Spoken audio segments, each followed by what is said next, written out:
Hello. Welcome everyone to the 2024 Autumn JavaScript Coding Challenge. Let's have some code, let's have some challenges, and let's have some fun. So, it will be a journey for 3 weeks, right? 3 weeks of coding, full of challenges and really interesting achievements for you to have. But before that, today we have our first special event, right? Today we will talk briefly with tech leads, right, with trusted experts who will share their experience with you guys. And this, you will be super, let's say, equipped to your journey into this coding challenge. Actually, it will be approximately 1 hour discussion, right? Our tech leads, they will tell you more about common pitfalls that usually happen throughout the technical interviews. They will talk, of course, about some critical skills that are needed to stand out and thrive in this technology landscape. And sure enough, they will be super happy to share their practical insights. And this is going to be it. Also, you have to understand that this tiny 1 hour event will be then followed by another great event, right, where you will have more chance to learn about how things work throughout the GS coding challenges, about the prizes that you might have, and in general to ask any questions for our organizers. And if we are to jump back to our tech lead webinar that we do have right now, let me introduce real quick our fantastic four. So we will have Mikhail, who is a senior software engineering manager. We will have Victor as well, who is engineering manager level 2. We have Roman, who is software engineering team leader. And we have engineering manager 1, Dennis. And now I am super excited to pass my word to Dennis, who will actually start all the fun. So Dennis, back to you. Yeah, hello everyone. So today we start our diving from fundamentals, the backbone of everything we build on the web. So let's won't wait our time and start from the topic itself. The first topic is ability to write valid HTML, semantic, and implement accessibility. This is the base, and you have to know how to fix these issues, and write the valid semantic code. And when we speak about accessibility, it's not about adding the else to the images, but implementing additional roles, additional attributes, implement additional behavior, or at least describe how it should be written, right? And what else? And this is not only about the simple HTML. The same when, for example, we discuss it, some cases, and covered some issues in the simple HTML. During other task, when we implement via frameworks, for example, on React, when people write some lists, they could forget about HTML basics, and start writing lists with divs, put text in divs, and it's a bit odd, to be honest. So don't forget about semantic and accessibility. And let's go to the next topic. It's about understanding JavaScript array methods. The main focus of this topic is proper usage of array methods. They should be used exactly where they should be used. For example, when we could use map, why do we need to use for? Because map, for example, a bit more readable. Of course, some cases could be more suitable for, but in case if we don't need, let's don't use it.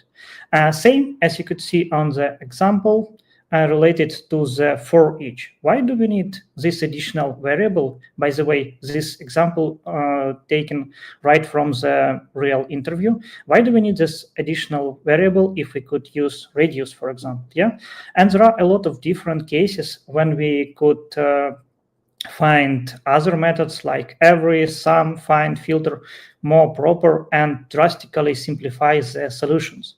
So the main point, please repeat if you don't confident in some array methods, repeat all of them and try use them where they should be used. Okay, let's go next to the code quality and practices. So uh, usually when we start coding, I asking people to write code in the same manner as they usually write on the production or on the projects. Yeah. And my main point is about, for example, task. Yeah, when we have a lot of logic in one function. So when they written something, I always ask to optimize. Of course, I give some time, yeah, for review, maybe suggest some improvements. And yes, some of people like starting rewriting some for some array methods, adding some additional variables for readability. But what about decomposition? Yeah, what about single responsibility? Why we could not, divide all of this? Okay, then I could ask to write test of this because this is another pain of developers. Yeah, because I believe that every developer should have ability to cover his code with simple unit tests. And here, like just simple example, I'm not asking about adding some mocks for spice or some other. Just cover the function, yeah, decompose it and cover. And the same happen. Let me a bit step out from fundamentals to frameworks. For example, with our framework React, for example. Yeah. So here we have like list component and list item component. So why just do not divide it for different components? For example, list component and list item component, especially if we have some logic, but not just simple list item. So we could divide it and even simplify logic because, for example, here it's not the best case handling a child in the header, especially in this example. Sometimes it could be valuable. So don't forget about this simple rule. Okay, and the last topic from myself, at least in this block, fundamentals, it's about logical thinking. It's really important because if developers could not solve simple logic problems, how they will solve the business logic? Yeah, how they could provide some enhancement. And for example, here you could see the task.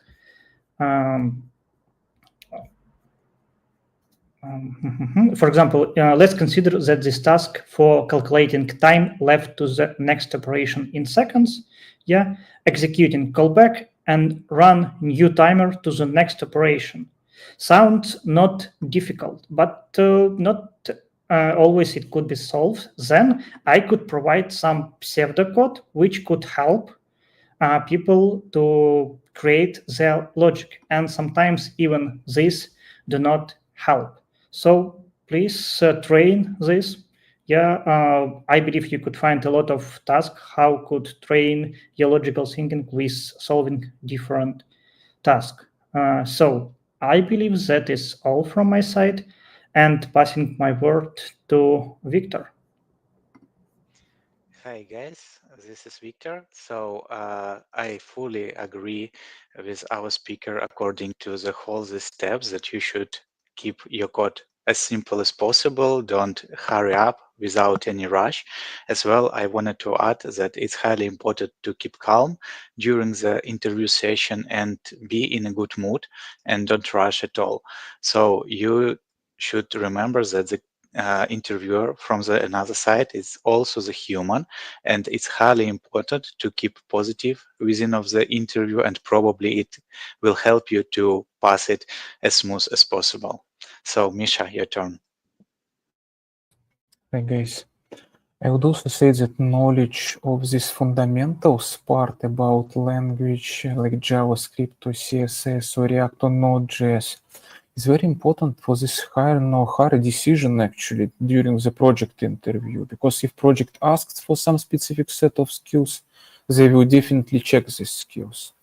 And if we speak about, let's say, TypeScript, that usually is used on 99% of the projects that in EPAM and across the globe, candidates should be able to solve these day-to-day tasks, like answering the question where I need to use union or intersection of types. And sometimes during interview, we also propose people to ask to implement some very simple function like a type guard.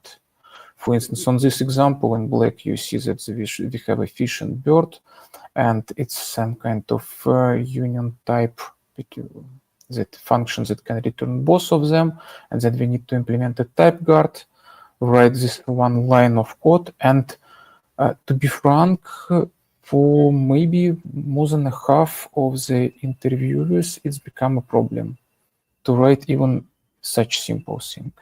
So I'm heavily recommend to follow Denise and Victor's advices, and also to read documentation before interview, also about these technologies, a TypeScript handbook, for instance. Denise, maybe you would like to wrap up the section and we can move to the next one. Yeah, sure. So learning fundamentals empowers us to write clean, efficient, and predictable code. Mastering them is like having a solid foundation before building any structure. With strong knowledge of these basics, we are equipped to tackle more complex JavaScript challenges with confidence. So thank you, and get ready to code smarter, not harder. Passing word to you, Michael. Guys, we can move to the next section. After fundamentals, so we get familiar with the candidate, asked for some theoretical questions. Usually every technical lead during interview asks some algorithmic questions, or do at least one coding task. I know, guys, and I'm prepared that it can be huge holy war why some projects clients may ask to write some algorithmic tasks during the interview. Candidates and resource managers are constantly complaining that they were interviewed like they need to build a NASA rocket engine to fly to Mars, but then in project, the people, when they pass this interview, they align buttons and call REST API to fill data on a web form. In EPAM, usually we do not promote complex algorithmic tasks, neither on interview or on assessment. Please do not expect some graph traversal, binary tree search, dynamic programming tasks. But it's important to make coding task because and exercise, because it destroys most of the non-successful candidates actually. So it's a skill to be able to write code under the pressure. Why real-time coding is given by interviewers? Guys, I at least for myself formulate 5 points why. First, we need candidates who become our team members with a good coding skills to write a clean code, and we check it. Problem solving, understand task, build dialogue with interviewer, find the solutions to understand this task. It's very important. Adaptability, and I would also name it as like neuroplasticity, because candidate demonstrates how they are able to handle uncertainty and to adapt to maybe new technologies, to complex project requirements. And many people just retreat and say, okay, I don't know. And it's not a teamwork, so it's hard to hire such people on a project. Next thing is motivation to solve complexity. Are people motivated to deal with complex problems? And it's also important because, yep, some of them just retreat and say, okay, I don't know, I can do nothing, I just completely forget TypeScript, haven't worked with this one for 1 year, or JavaScript or something else. And probably it's, I don't know what to do. Yep, and the fifth thing, it's overall checking of fundamentals knowledge and understanding how to write an optimal, efficient, and effective code. So basic usage of data structures, effective resource usage. And in the PALM, we specified the following list of requirements for each, let's say, engineer to know some computer science fundamentals basics. So basic operations like sort, map, filter, reduce, knowledge of algorithm complexity basics, so O from 1, O from n, data structures, like usage of different arrays, stacks, queue, linked list, trees, how to use hash table to reduce complexity. And yep, that's it. And probably, guys, I will share you some of the exercises that I give during interviews from lower complexity to and increase it a bit. So let's review these 3 tasks. First task is to iterate through array and do something. So here we need to check if string is palindrome, if it's symmetric. So for instance, so AAA, BB, AAA, it's a symmetric string. And candidate need to write some kind of loop to effectively check this. It's a possible solution for this. Yep. And because I would say that approximately 1/3 of the candidates can't do in a meaningful time frame of 20 minutes, let's say. Second thing is to do also array iteration to find 2 numbers in array that give some specific sum. And here, what we are checking, if people can use a hash set, for instance, some hash map, just to properly reduce the complexity of the task, to cache some results and some sums of pairs and not to iterate array multiple times. Next thing, let's see. So it's some common task, a little bit more complex to understand if people can write some generic tree node. For instance, they need to create some hierarchical menu, produce some generic value for this, like a t here, generic t, and iterate through children and do it recursive way. So function is not a big, actually class is not a big, and people need during the interview to write this thing. Yep. So let's move to the part that Denis Kogut has prepared. And Denis, please step in. Okay. So here, like one example about basic algorithm knowledge. And here you could see that we have items. It's really simplified for this example. Like we have ID, we have price, and we have some promotions. We have promotions and we have new price. So how usually could people do this? They could create items map, then promotions, find and like based on the comparing ID, they create new items with promotions. Then usually I asking how it could be simplified, how it could be optimized from the algorithm complexity. And really a tiny amount of people could simplify it. For example, this is like example how it could be solved. One of the examples, it's change our structure, for example, to radius. We could change our promotions into the hash, and then it will be more better.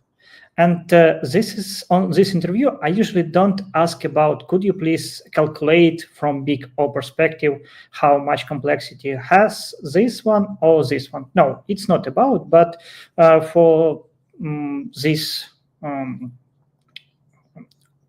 how to say, this meeting, we could compare with you together. For example, if we consider the first one, items map has ON, where N it's like item length, and promotions finds where OM. And here, don't forget, so in big O, we consider the worst scenario. So that's why it's OM. And the result, combining of them two, it will be OM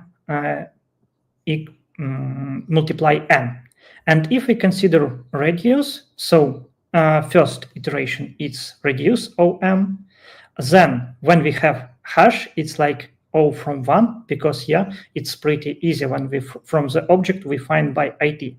And then in items map we have ON, but result will be OM plus N, and this is much easier than M equal N, multiply N. So this is one of examples, so please learn basic algorithm knowledges and try to solve tasks with them. Thank you. Passing my word to Roman. Yeah, hi colleagues, good day. So Mikhail discussed the topic in a great deal and extensively, so I can edit only a few words from my side. And you see, I have another approach. I have input and output, and the candidate should make up the algorithm. And also, why it looks so simple, because I to keep the candidate from getting nervous, I usually start with some simple task, and this one. So it could be any simple algorithm, just to start the process, set up the work, and also we can edit more and more requirements during the task.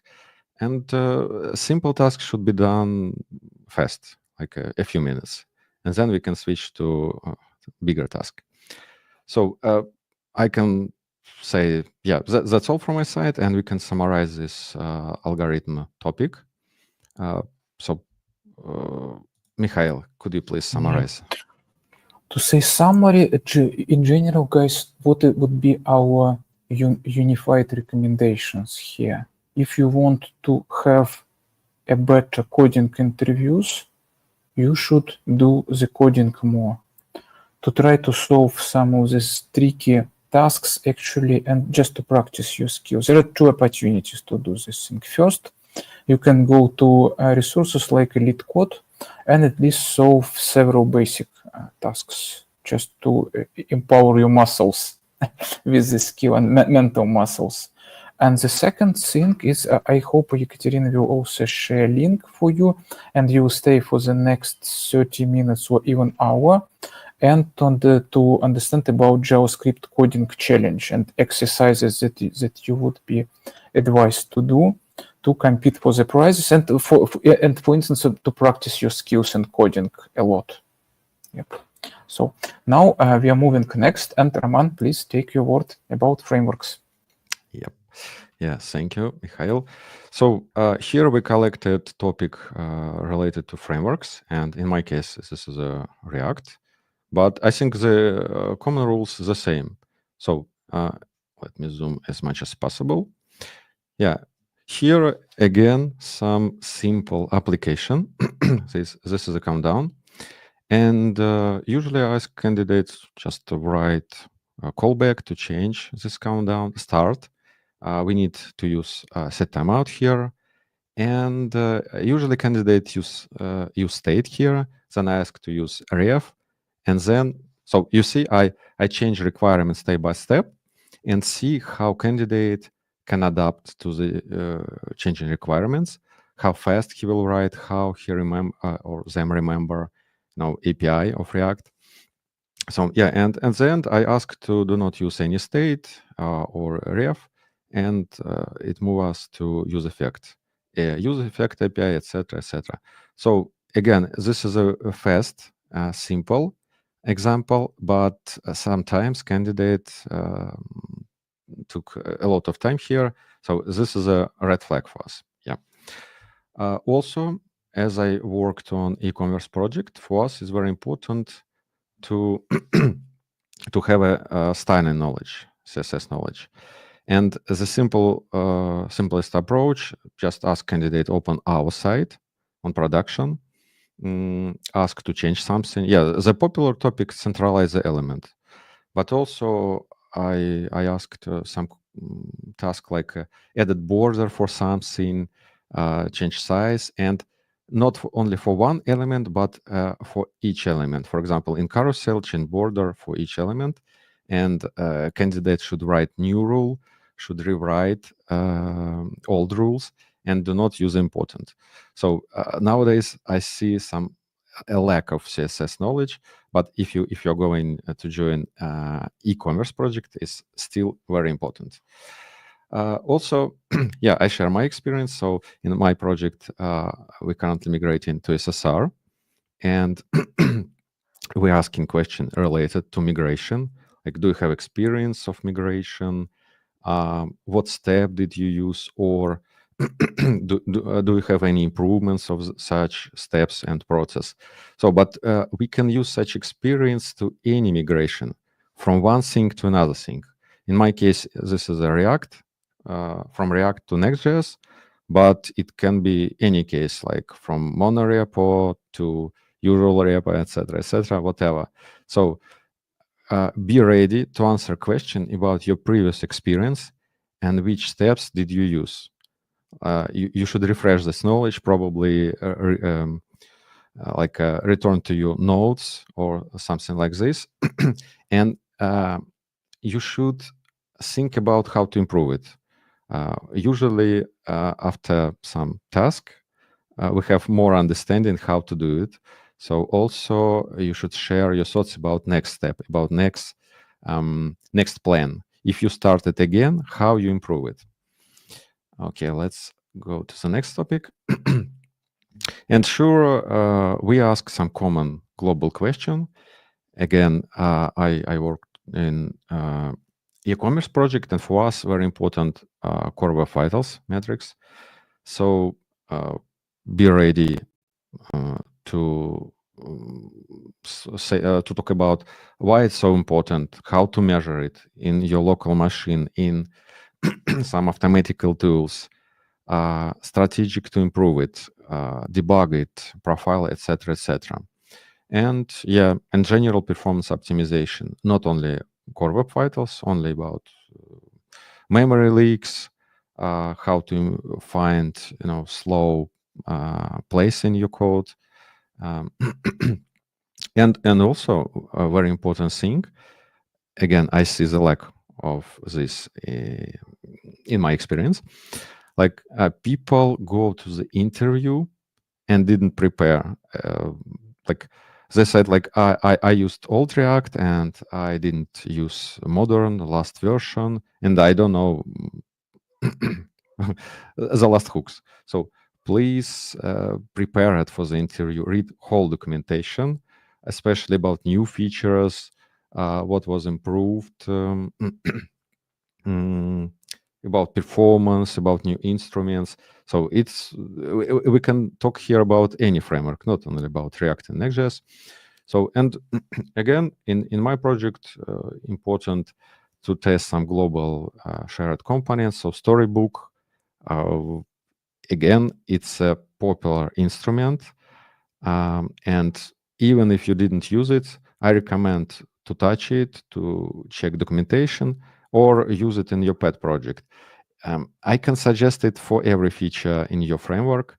Like when React new version release, I strongly suggest check every new hooks, use it in CodePen or in pet project, and understand the purpose of this new hook.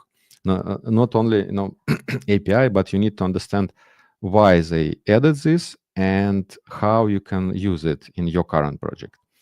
So this is my favorite topics about frameworks. And yeah, let's ask other colleagues about it. Denis, could you share your thoughts about common framework questions? You covered a lot. In addition, I would like to highlight about comparison of context and management solutions, because I was a bit shocked on some interviews, and people think that Redux is a silver bullet for everything, that we always should use it and we should always rely on it. And it's not always true, because just for example, take my last 3 projects, we have not used it Redux at all. For us, context API was enough, and it made its own job, and it was pretty comfortable working with it without additional boilerplates from Redux.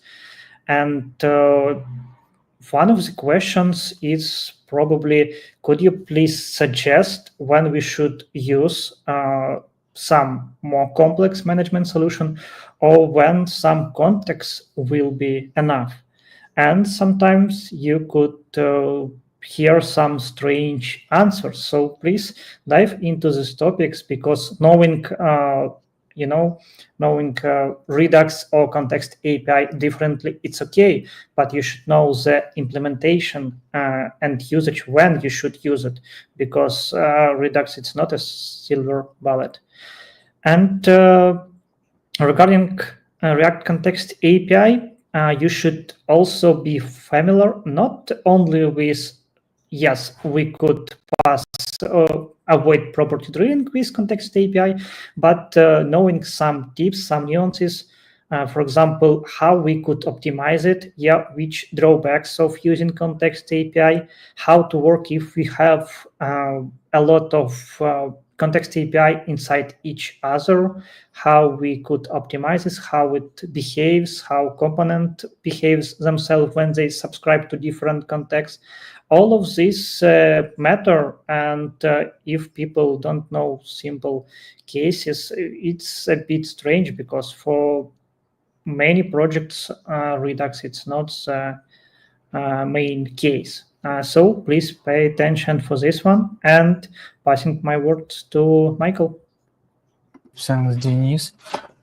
Thank you, Roman. Guys, I can also emphasize this important statement that both Roman and Denis shared with us. Guys, before interview, read your framework documentation, all pages, about new features, about existing features, because I also, when I act as a team lead, as a hiring manager, as a person who reviews decision of hiring managers from market. So I usually ask, and I see that interviewers ask some day-to-day project tasks, like load data from server every 3 seconds. So write some React to Angular component that just loads data from server every 3 seconds, should update.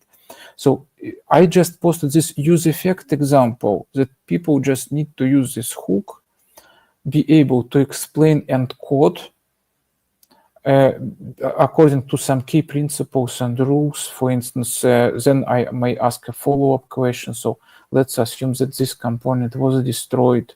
How not to cause a memory leak? So people start to make this finalization part, like return clear interval for this. And what will happen if URL changes, for instance, and in this component, how component will act. And people continue to progress with this task, adding some additional details to it. And it's pretty much building some very simple component. And guys, you will also be amazed. But from my experience, maybe even 70% of candidates actually are failing to do some very simple exercises with their basic frameworks, with their base frameworks that they use. I think that I will pass my word back to Roman to summarize the frameworks part. Yeah, let's summarize. Thank you, Mikhail. Thank you, Denis. Yeah, as you see, looks like it's not so hard to repeat all your knowledge and new knowledge, because we are working with our framework all day, probably years. So just refresh your knowledge, just repeat something, find news articles. So yeah, it's not this is not so much time consuming, but if you fail in this phase, I think it will be crucial for interview, because this is your main daily work. You should work with your framework every day. So and if you don't know it, it looks bad. So I suggest repeat documentation, not only for interview, but read news every, I don't know, not every day, but every week. Yeah, read news, read hooks, algorithms, etc. So articles, and yeah, it help you be confident during the interview. So let me pass the word to the Victor. Thank you, guys. This is Victor once again, and within of our discussion, I remember one more important thing that we should probably cover. It's related to JavaScript at all. Often I ask the question of candidates that, guys, could you please tell me something new that we have within of JavaScript? And a lot of candidates start answering of this question by counting something like arrow function, let const, var, and so on. But guys, ES6 was introduced more than 10 years ago, and it's a little bit difficult to understood why you don't find out something new that we have within of JavaScript. For example, in the latest release, we have this new set methods. We have to sort it and so on so far. So from my point of view, it's highly important to keep in touch with the modern JavaScript and don't remember just only about the ES6 version. And let's continue and let's proceed with these concepts, principles and patterns that we have within of engineering, not only within of JavaScript. First question that I usually ask is related to object-oriented programming and functional programming. A lot of candidates doesn't know the basic of programming concepts, but from my point of view, it's really easy to remember. First of all, within of JavaScript, we have both common paradigm like OOP and functional programming. In React is usually used functional programming. In Angular, probably sometimes the candidates choose object-oriented programming. Within of object-oriented programming, we have four most common concepts: abstraction, encapsulation, inheritance, and polymorphism. So we just need to remember four of them and can tell about each one. And then the next question that I usually ask is about functional programming. Within of functional programming, it's also easy to remember. We have some function-related concepts and things like high-order function, like first-class function, carrying, and for sure, the most important thing that we have within a functional programming is pure function. And a lot of candidates just remember only one thing from the pure function. Some of them say that this function, which take some argument and return the same value every time, and another part can say about side effects. So it's highly important to remember it, because both of this concept using within of our favorite frameworks. So it's nice to discuss about each concepts with the candidates. As well, when we are talking about such concepts, it's like a ball of thread. So we can just start some question like, could you please tell me about the carrying? And if the candidates by himself talk about the carrying, probably the next question will be related to partial applying and how it's implemented within of JavaScript. From my point of view, it's not difficult to remember, so we can just probably write it somewhere in your desk or probably in your refrigerator and try to remember this concept as far as possible.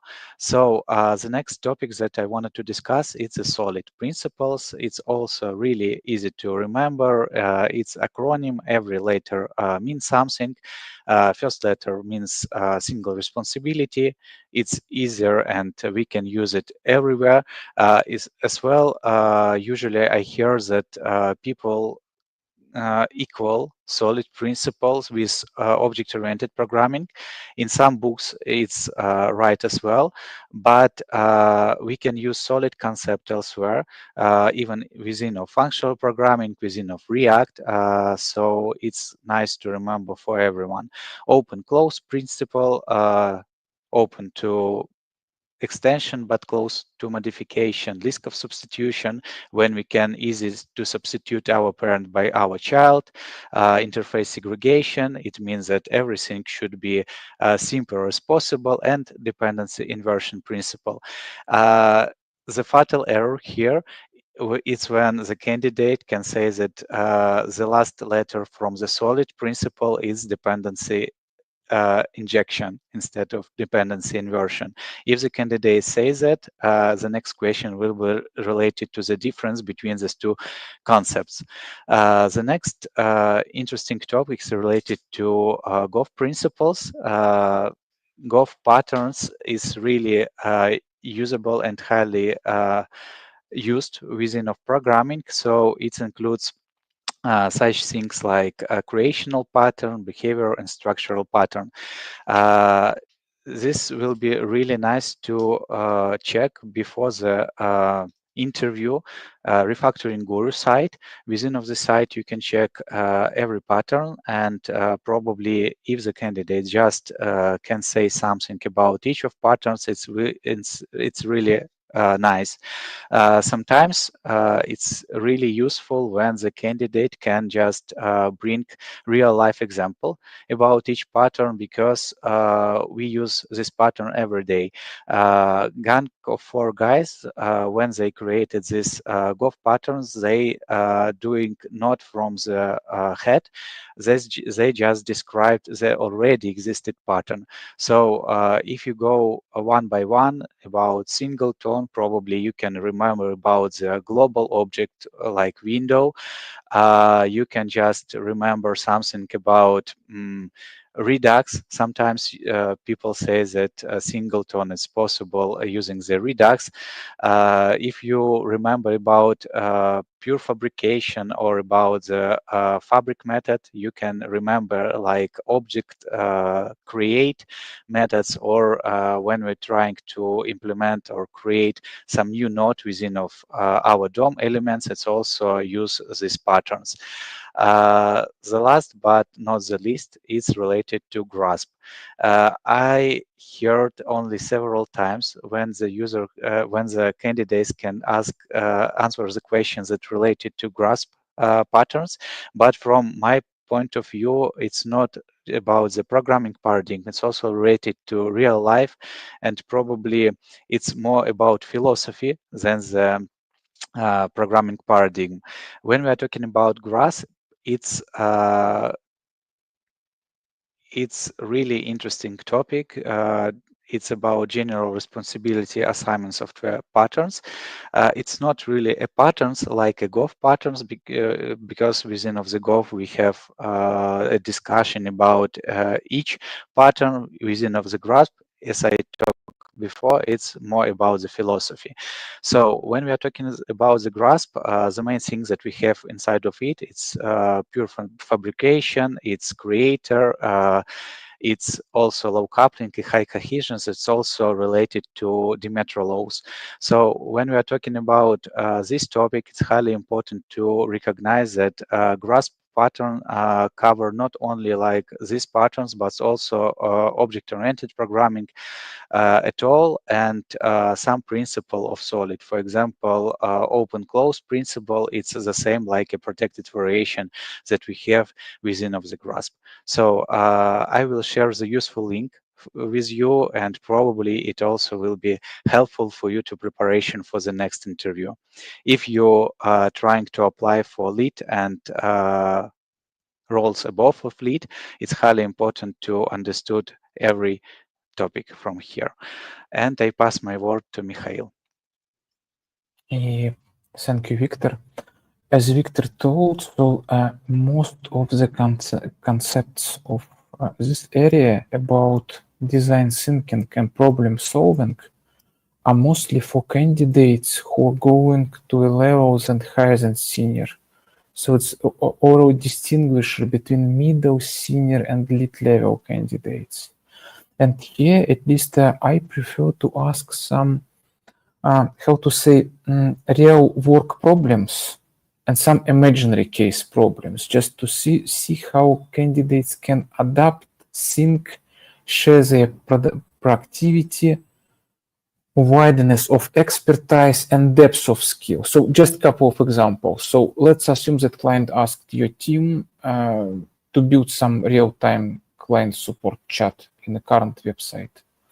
what frameworks, libraries will you choose? And here I see what experience candidate has, how they deal with asking some follow-up questions, with proposing and brainstorming of some solutions, which tools can they mention, and how they, if they had any experience dealing with them.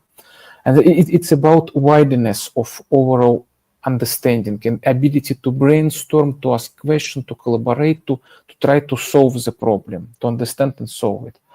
And then I usually go deeper into one of the skills and ask something like browser starts to work slowly after 1 hour of this chat usage, interface become junky, and your team members shared hypothesis that it's a memory leakage. How will you search its root cause? Yep.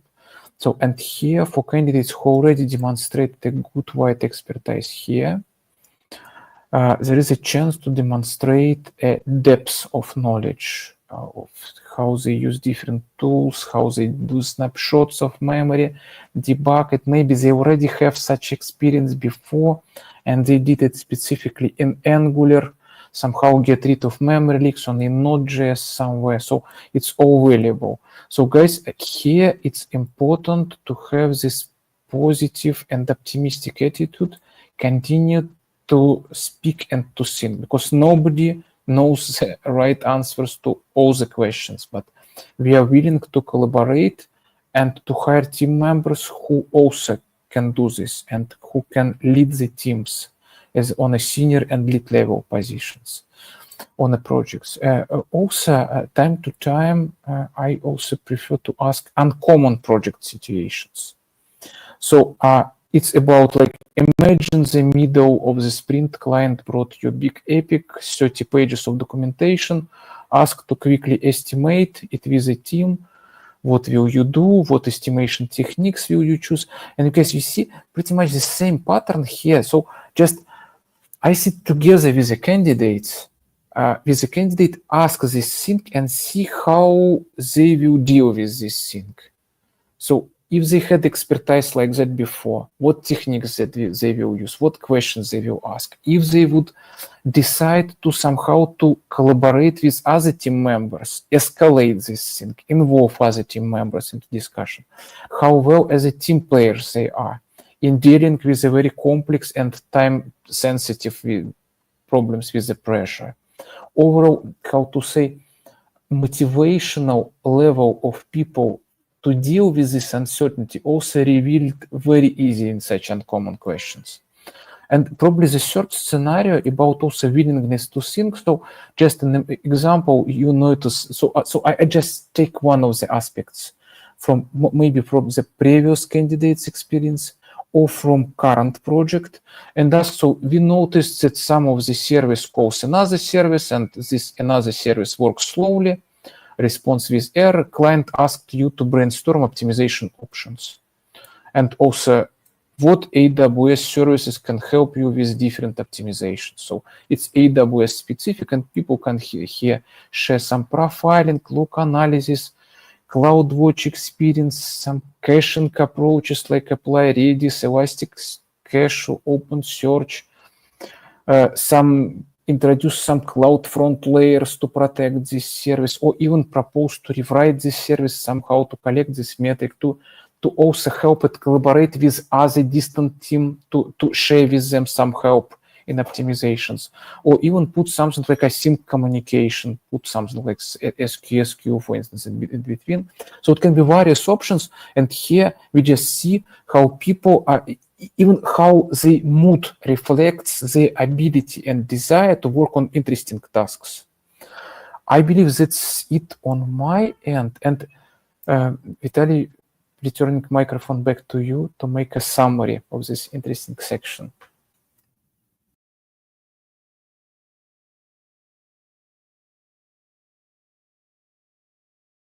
No, sorry, I was muted. These principles and patterns as like building blocks of quality software engineering. So as Misha already said, it's highly important to high-level developers to remember and understood everything from that. So that's it, and I pass my word to Pavel.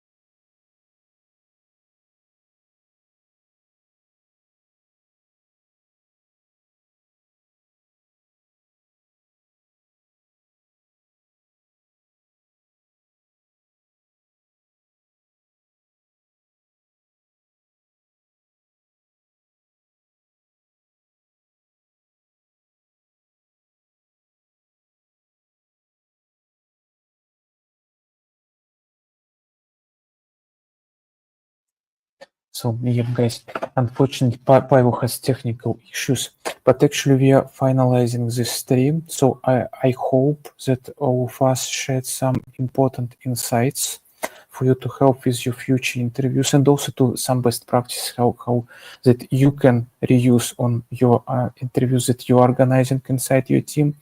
And also, guys, we really want to invite you for the upcoming coding challenge exercise that will wait us in the next 30 minutes, let's say. In the next 8 minutes, even Ekaterina will start the second talk.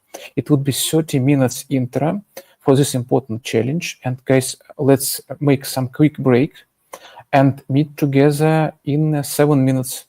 Yep. So see you on this challenge start.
Hello everyone, my name is Ekaterina and today I'm going to announce new launch of JS Coding Challenge. This is an initiative for developing and improving coding skills of our employees on practice. Our target audience are JavaScript developers from L1 till L3 levels, but we welcome everyone who wants to join us. As a result, participants of our challenge will improve problem-solving skills and coding skills. They will be able to compare solutions with other participants. This is a competition. That's why it brings joy and fun. In addition, our challenge would help to pass project interviews, and nevertheless, the benefit is the respect from JS community, and best coders would receive weekly badges and could win the special prizes. On the next slide, you can see statistics from previous spring launch. There were 6 weeks with 30 tasks overall on different topics. We had 108 participants from 19 countries all over the world. Here you can see the statistics by countries. And on the next slide, you can see previous launch winners. Here is our top 10 places. And as you can see, we had 8 best challenge solvers on the first place. They solved all the tasks. And that's a really great result. Thank you. And now I'd like to announce next launch of JavaScript Coding Challenge. We have prepared 3 weeks of pleasurable coding with 10 tasks every week for the various skills levels. First week is dedicated to fundamentals topic, when you can refresh your knowledge of fundamental programming concepts, including data types, data structures, conditionals, loops, etc. The second week is about algorithms. Here you will dive into this topic and you will have to find optimal solutions for various challenges. And the third week will combine 2 topics, design patterns and several framework-specific tasks for React and Angular. On the next slide, you can see steps to join our challenge. First of all, you should have account in Codewars and register there, because we use this platform for coding. Secondly, you have to register on our platform jscodingchallenge.com using your Codewars username and Telescope link. And then you can solve given tasks every week and check back later our leaderboards weekly and total. On the next slide, I will show you our interface so you could easily go through all the steps. Here on the main page, you should click Join the Challenge button in the lower right corner. Then you should fill this form, your first and last name, link to your Telescope account so we could find you, and Codewars account. After registration, you can go back to tasks. And here you can see there are 10 tasks in different levels and different points for them respectively. And one note, our leaderboard doesn't update immediately after solving tasks. It may take up to 20 minutes. On the next slide, you can see how to find theoretical materials for each week. We have special button near current week label. And on this page, there is also a possibility to check and compare your solution with other participants. On the next slide is example of weekly leaderboard. Also, there is a button, view all, so you could expand the list of participants and see them all. And best weekly solvers would receive badges. On the next slide, you can see example of leaderboard for the whole challenge with points in total. So the best of the best solvers would receive special prize. And on the next slide, you will see the end date of the challenge. It is 29th of November. Don't miss this event. There we will announce all the results. Join our challenge using the link on the screen or QR code on the corner. Join our Teams channel where we will announce our leaders and solve the tasks, collect weekly badges, be the best who win special prize, and be the coder as the coders envy. Good luck to you. Thank you.